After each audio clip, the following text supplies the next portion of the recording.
Mi nombre es Valeria de Antoñano Pacheco del grupo 1001 y este es mi primer videoexamen de inmunología.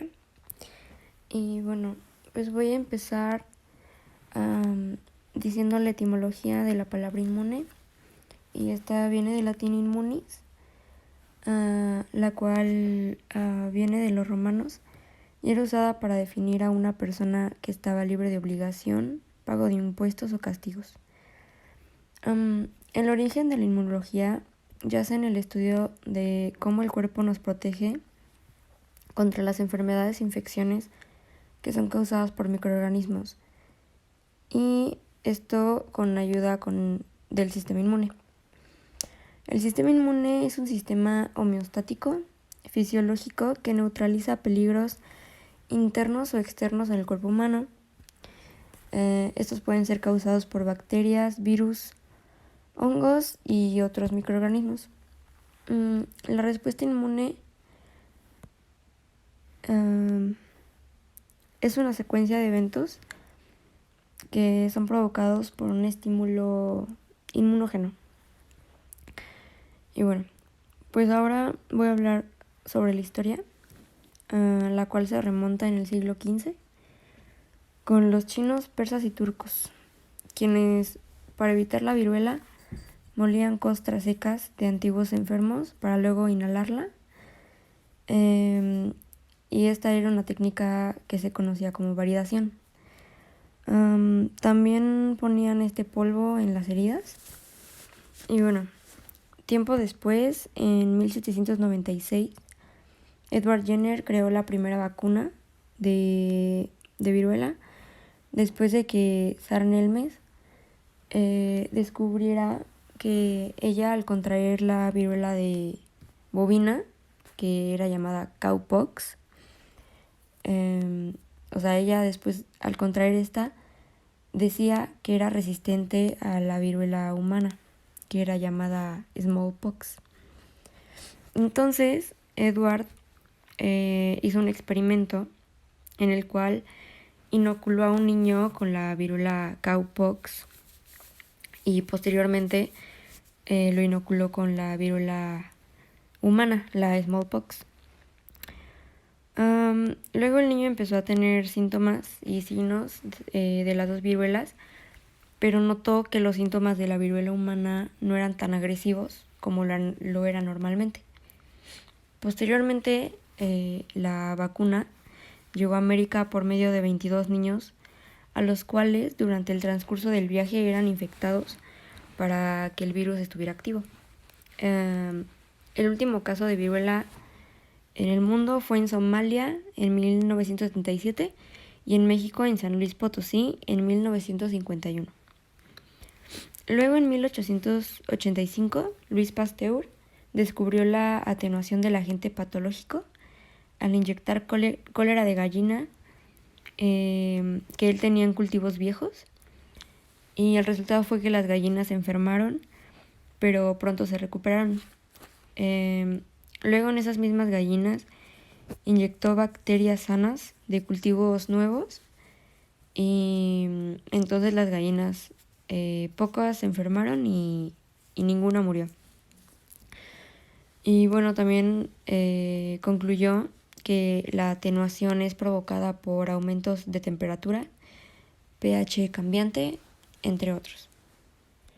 Luego, en 1916, el ruso Eli Ilich Mechnikov descubrió la teoría fagocitaria, la teoría celular y la inmunidad celular al hacer experimentos en larvas de estrellas de mar, en las cuales, al introducir espinas de rosa en ellas, al poco tiempo vio células alrededor de las espinas que estaban tratando de destruirlas. Luego, en 1920, Emil von Behring de Prusia descubre la teoría humoral, que conllevó a la seroterapia y así a la creación de antivenenos. En 1903, el inglés Almroth Wright mostró la interacción entre inmunidad celular y la humoral. En 1874, Nuttall dijo que la sangre de animales convalecientes tenía propiedades líticas y que al calentarla a una temperatura específica se perdía la lisis, pero si se mezclaba con otra no calentada, otra vez había lisis, lo que probó que era parte termoestable y parte termolábil. Paul Ehrlich en 1908 creó el tratamiento contra la sífilis y dio el concepto de quimioterapia, al que él llamaba bala mágica. También postuló la teoría de cadena lateral, que dice que hay químicos específicos en cada bacteria y en cada célula. También creó el primer antibiótico, el cual era el Salvarsan, que era derivado del arsénico. Este era difícil de aplicar y de administrar, ya que debía tomarse bajo instrucciones específicas y cualquier mínimo error podía causar la muerte del paciente o alguna complicación. Explicó la producción de los anticuerpos y demostró que en una mujer embarazada pueden pasarse al bebé creando una protección temporal. Bueno, pues el sistema inmune para los estudios se clasifica en sistema natural o innato y en sistema adaptativo, específico o adquirido. El innato va a estar presente desde el nacimiento y es la primera línea de defensa, ya que está ubicado en lugares de entrada. Su respuesta va a ser rápida y constante, pero no es específica y puede alterarse por desnutrición, estrés y el estado del paciente. El adquirido se presenta ante la presencia de antígenos. Este es específico, es decir, que reconoce diferentes antígenos. Va a ser más fuerte también y más eficiente. Y como mencioné antes, es transferible. También reconoce entre propio y extraño. Bueno, el sistema adaptativo se clasifica en humoral y celular. El humoral se refiere a las sustancias que contiene la sangre, como los anticuerpos que son producidos por los linfocitos B, es decir, todo lo que sea producto de algo más. Y la celular son las células que hacen alguna función específica para controlar el sistema inmune, como son los linfocitos T y los macrófagos, y las células presentadoras de antígeno. La respuesta primaria va a ser la sensibilización, que se refiere al primer contacto del sistema inmune con un antígeno, el cual es capaz de provocar una respuesta inmune. La respuesta primaria es débil, no es específica, tarda aproximadamente 3 semanas y principalmente se forman inmunoglobulinas M. La inmunidad adaptativa se divide en activa o pasiva, las cuales se dividen en natural o artificial. La activa natural se va a dar por infecciones, la activa artificial por vacunas, la natural pasiva por inmunoglobulinas que pasan al bebé por lactancia o placenta, y la pasiva artificial por sueros, antitoxinas y por transfusión celular. La activación de células presentadoras va a originar células afectoras y de memoria. En el dibujo que está aquí se puede ver el macrófago que va a fagocitar al antígeno, la cual va a presentar a los linfocitos T o B, los cuales se van a clonar y estos clones van a controlar la apoptosis parcial. Ahora voy a hablar de los órganos linfoides y pues primero los primarios o centrales. Estos son el timo y médula central.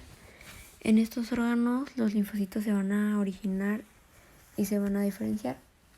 Estos tienen una tolerancia central, que es donde los linfocitos aprenden, por así decirlo, a reconocer lo propio y lo desconocido. Lo que reconocen como propio lo van a matar y lo que reconocen como desconocido lo van a tolerar, o sea que no los van a matar. Luego está la médula ósea, donde se van a generar las células hematopoyéticas, que antes del nacimiento se van a originar en el saco embrionario, en el hígado o en el vaso. Y luego en la edad adulta su contenido en mayor cantidad va a ser grasa. El timo es un órgano ubicado arriba del corazón y es donde los timocitos morirán y se diferenciarán y van a interactuar con otras células. Ahora vamos con los tejidos linfoides secundarios. El vaso se encuentra en el lado izquierdo del abdomen. Este filtra la sangre, destruye glóbulos rojos viejos o con defectos y atrapa los antígenos que están en ella. El vaso solo recibe vasos sanguíneos y en su interior se encuentran células dendríticas, germinales, células B, células T y macrófagos. Se llama esplenectomía el retirar el vaso, lo que provoca en niños el aumento de la sinapsis, mientras que en los adultos no hay gran consecuencia. La linfa es un líquido transparente que recorre los vasos linfáticos que se produce por el exceso de agua que hay en la sangre. Esta agua es recogida por los capilares y de ellos va hasta el canal mayor, que es el conducto torácico, que se une con la vena subclavia izquierda. Este líquido no transporta oxígeno, predomina la existencia de linfocitos y antígenos. Fun fact, al día producimos 3 litros. Los vasos linfáticos contienen válvulas que impiden que el líquido regrese al sistema vascular y se causa un linfedema cuando hay una obstrucción de algún conducto. El tejido linfático secundario son los nódulos linfáticos. Esta concentración de tejido linfoide con forma de frijol tiene una zona de control que se llama centro germinativo de linfocitos. Los nódulos tienen vasos aferentes que van a llevar la linfa entrando por la corteza y sale por un solo vaso eferente. Aquí se encuentran fagocitos, células dendríticas, linfocitos y antígenos. El anillo de Waldeyer es tejido linfoide, está ubicado en la faringe. Estas son las palatinas, linguales, faringeas, rinofaringeas y tubarias. Pues estas son la primera línea de defensa. O sea que la inflamación significa que hay una replicación de células inmunitarias. Esto puede ocasionar la formación de tonsolitos, que son calcificaciones que pueden provocar halitosis y abscesos amigdalinos. Desde una vista anterior se puede medir la inflamación del 0 al 4. 0 es que las amígdalas no se visualizan. 1 se visualizan dentro de la fosa amigdalina. 2 sobresalen de la fosa amigdalina. 3 llegan a base de la úvula palatina. Y 4 rebasan a la base de la úvula palatina. El tejido linfoide difuso son células que hay en varios tejidos. Están dispersas y normalmente están en las mucosas, ya que estas son más sensibles a contraer infecciones. Y las mucosas tienen un área total o aproximada de 400 metros cuadrados, ya que recubren el sistema digestivo, respiratorio y urogenital. Así hay MALT, que es el tejido linfoide relacionado con mucosas, BALT, tejido linfoide bronquial, y GALT, tejido linfoide intestinal. Las células de tejido linfoide son los leucocitos, los cuales se dividen en granulocitos polimorfonucleares, es decir, que su núcleo es bilobulado.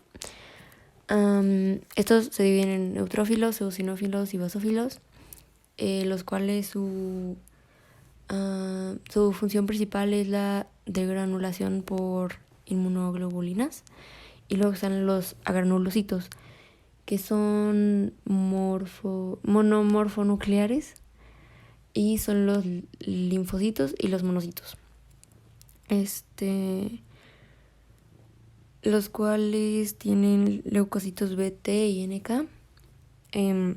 Los eosinófilos son granulocitos polimorfonucleares que se forman en la médula ósea y su medición normal es de 350 células por milímetro cúbico. Su vida es muy corta, viven de 6 a 12 horas en torrente sanguíneo y en tejido de 2 a 5 días.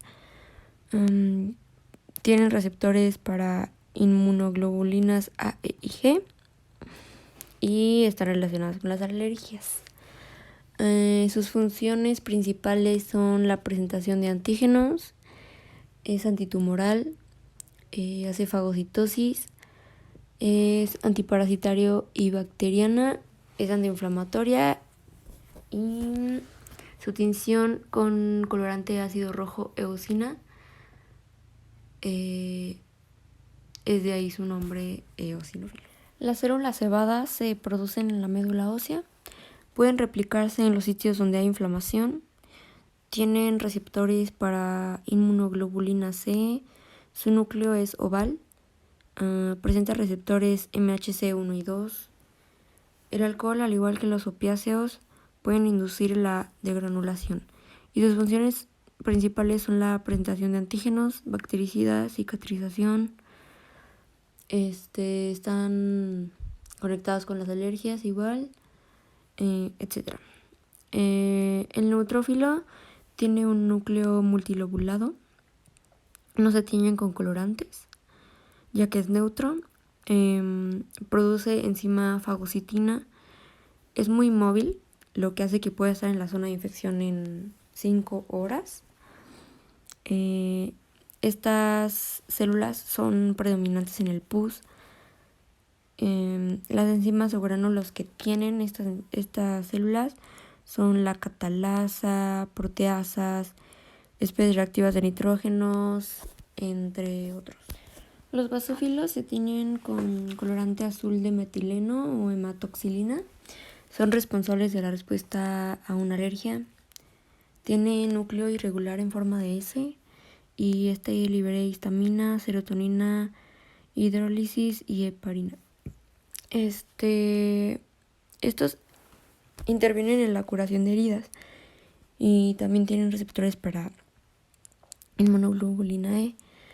Las células cebadas o mastocitos están relacionados con las alergias, bacterias, parásitos y venenos, y estas se encuentran en todos los tejidos, ya que está relacionado con las alergias, puede liberar de golpe todo su contenido y provoca un shock anafiláctico. Los eritrocitos carecen de núcleo y mitocondrias, y estos son los típicos glóbulos rojos de la sangre. Las células más abundantes en la sangre, ya lo había dicho, y están llenas de hemoglobulina. Su función es transportar oxígeno.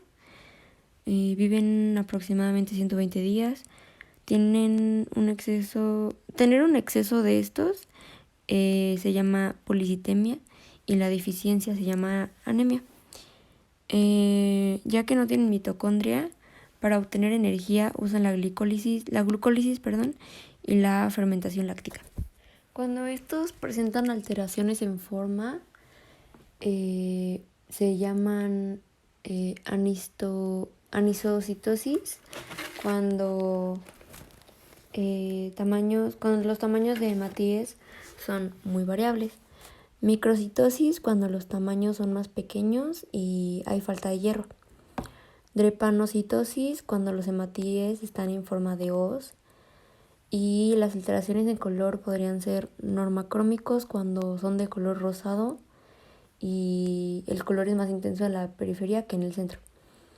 Y hipocromía significa hematíes pálidos, hipercromía, hematíes más rojos. Bueno, las células dendríticas fueron descubiertas por Paul Langerhans en 1868. Estas son células que tienen extensiones de su citoplasma y de su membrana celular. Es por eso que se parecen a las células nerviosas y se encuentran en todos los tejidos. Su función principal es que son presentadores de antígeno y cuando se activa deja de captar líquido y presenta proteínas MHC2, el cual va a activar a otras células. Una sola célula dendrítica puede activar hasta 3000 linfocitos. Estas regulan la tolerancia inmunitaria e impiden que el mismo sistema inmune ataque al cuerpo. Las plaquetas son fragmentos citoplasmáticos que se derivan de los megacariocitos y de ahí se convertirán en trombocitos. Estos no tienen núcleo, viven de 8 a 11 días y están involucrados en la cicatrización. Cuando hay un menor número de trombocitos se llama trombocitopenia. Cuando hay un mayor número se llama trombocitosis y cuando no funcionan bien se llama trombostenia. Su valor normal es de 150 a 400.000 por mililitro. Los precursores de las células endoteliales se originan en la médula ósea. Estas células se encuentran en sangre y se activan en tejidos. Son células presentadoras de antígenos y estas son aplanadas y presentan adhesinas, las cuales se unen a los linfocitos. Esta es semipermeable y regula la presión arterial. La biometría hemática o homograma es un análisis de la sangre donde los resultados muestran las variaciones de las células sanguíneas. Se mide indirectamente la función de órganos hematopoyéticos y deficiencias nutricionales. Hablemos de la parte roja primero. Están los eritrocitos, que en las mujeres lo normal es de 4 a 5.2 millones por milímetro cúbico. En hombres 4.5 a 5.8 millones por milímetro cúbico. Su vida media es de 120 días, como ya habíamos dicho antes. De hematocrito, en mujeres es de 36 a 46% la proporción entre el volumen de eritrocitos y plasma, y en hombres del 41 al 53%. Y de hemoglobina, en mujeres es de 12.1 a 15 gramos por decilitro. Esa es la cantidad de hemoglobina por 100 centímetros cúbicos. Y en hombres es de 13.8 a 18 gramos por decilitro.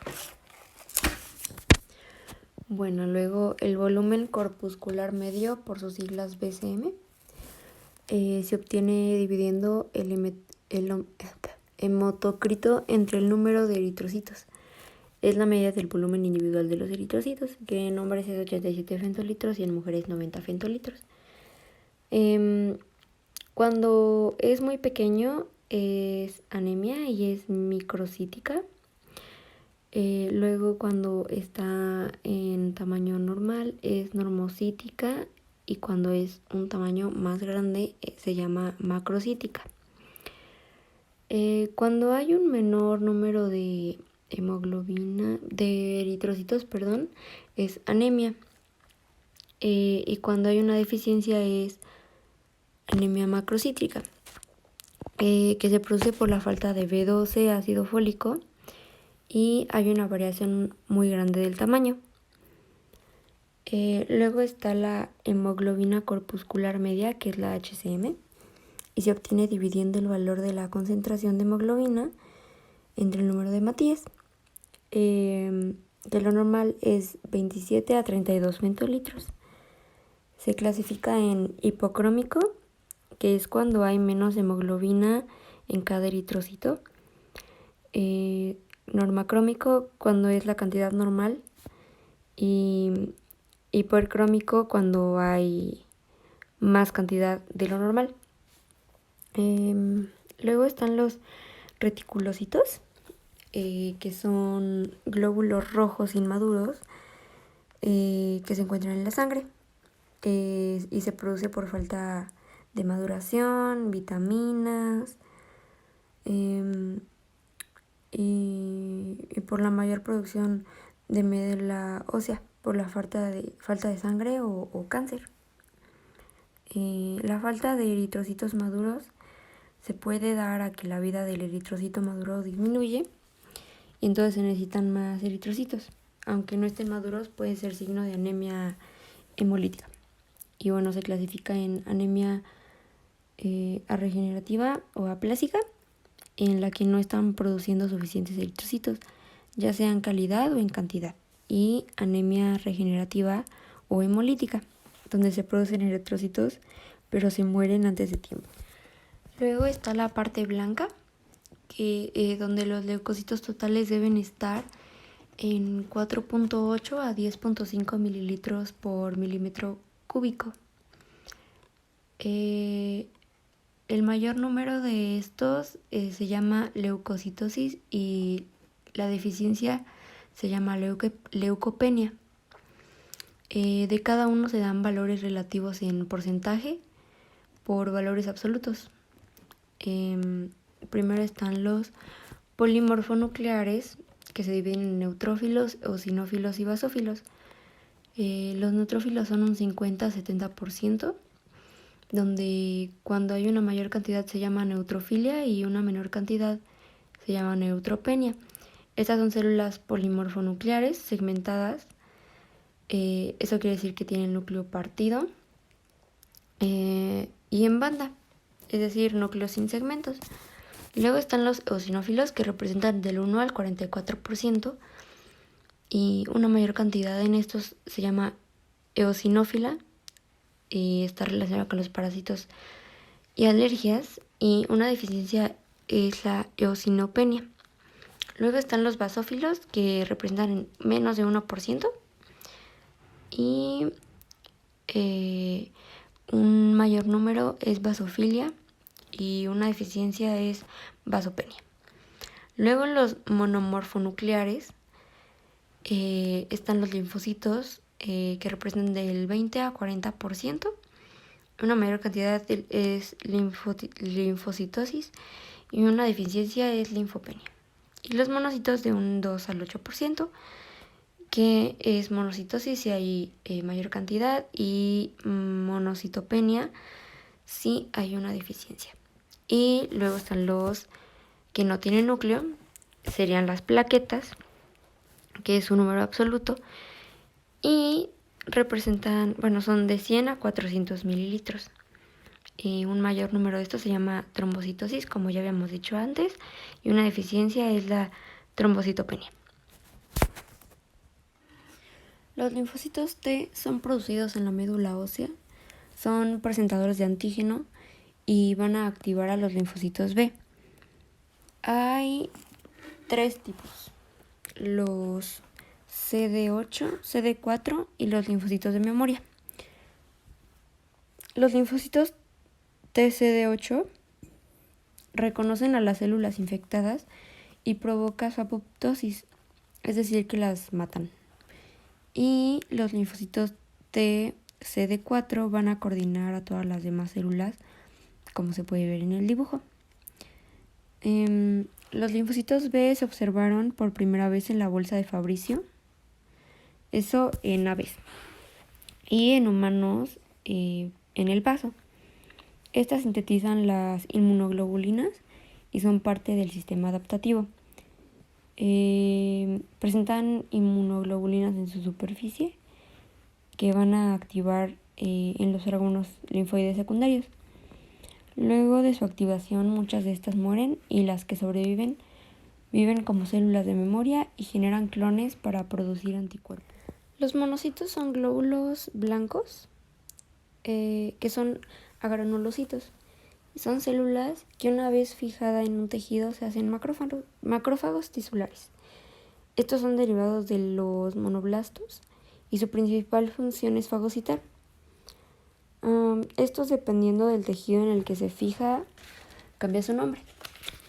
Por ejemplo, si se fija en el hueso, se llama osteocitos. Si está en el sistema nervioso central, es microglia. Si está en el hígado, se llaman células de Pfeffer. Y si están en la piel, son células de Langerhans. Luego están las barreras de defensa innata natural. Y estas son estructuras que mantienen la integridad del organismo. Estas entorpecen el paso o eliminan agentes patógenos y se dividen en anatómicos, biológicos y químicos. En los anatómicos está el más importante para mí, que es la piel. Es el órgano más grande que tenemos y cubre la mayor parte del cuerpo humano. Este está formado por queratinocitos que, conforme maduran, migran de la lámina basal al estrato córneo. Esta descamación que tienen cuando llegan al estrato córneo sirve para que la piel sea más resistente y así mantiene el pH de la piel ácido. Luego tenemos a los párpados y las pestañas, que son una protección mecánica para el ojo. Las pestañas evitan que entren materiales desconocidos al ojo y las lágrimas lubrican al mismo. En